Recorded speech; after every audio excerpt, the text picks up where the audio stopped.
কুষ্টিয়া সদর উপজেলার হরলা মেটুন এলাকায় অবস্থিত ১৭ হ্যাচারি অ্যান্ড পোল্ট্রি ফিড চরম লোকসানে জর্জরিত হয়ে পড়েছে। দীর্ঘদিন ধরে প্রতিষ্ঠানটির মুরগির বাচ্চা উৎপাদন করে বাজারজাত করে আসছে। প্রতি মাসে ১ থেকে ১.৫ লাখ পর্যন্ত বাচ্চা উৎপাদন হলেও ন্যায্য মূল্য না পাওয়ায় ব্যবসা টিকিয়ে রাখা কঠিন হয়ে পড়েছে। বিস্তারিত থাকছে মঞ্জুরুল ইসলামের তথ্যচিত্রে। প্রতিষ্ঠানটির মালিক কুষ্টিয়া শহরের হাউজিং এলাকার সাইফুল ইসলাম এবং ব্যবস্থাপনায় রয়েছেন মানিক রায়। বর্তমানে হ্যাচারিতে প্রায় ৪০,০০০ মা মুরগি রয়েছে। তবে প্রতিটি বাচ্চা উৎপাদনে খরচ হচ্ছে ২০ টাকার বেশি, যেখানে বাজারে তা বিক্রি হচ্ছে মাত্র ১০ থেকে ২০ টাকায়। ফলে প্রতি মাসেই গুনতে হচ্ছে বিপুল পরিমাণ ক্ষতি।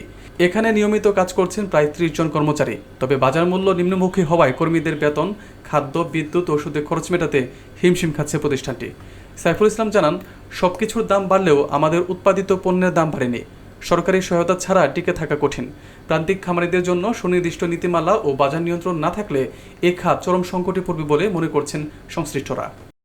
আমরা এখন অবস্থান করছি কুষ্টিয়া সদরে অবস্থিত হরলা মেটুন বাচ্চা উৎপাদনকারী হ্যাচারি প্রতিষ্ঠানে আমরা কথা বলবো।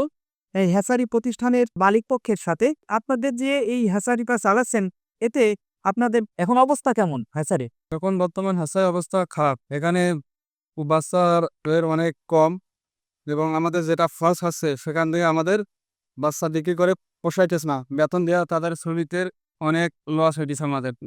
যদি এইভাবে যদি চলতে থাকে তাহলে আপনারা কতদিন এই হ্যাচারি চালাতে পারেন? এইভাবে চলে থেকে আমাদের হাসাই বন্ধ করা লাগবে, কারণ এভাবে লস করে তো ব্যবসা করা সম্ভব না।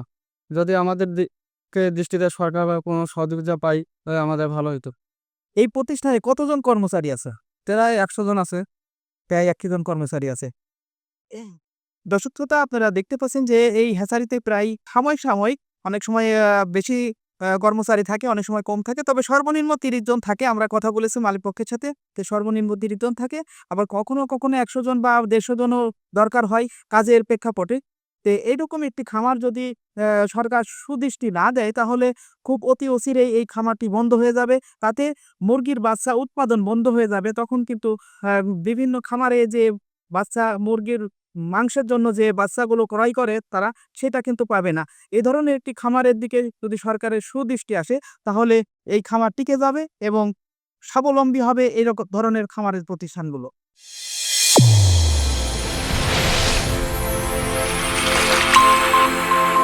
চ্যানেল A1 হৃদয়ের স্পন্দন।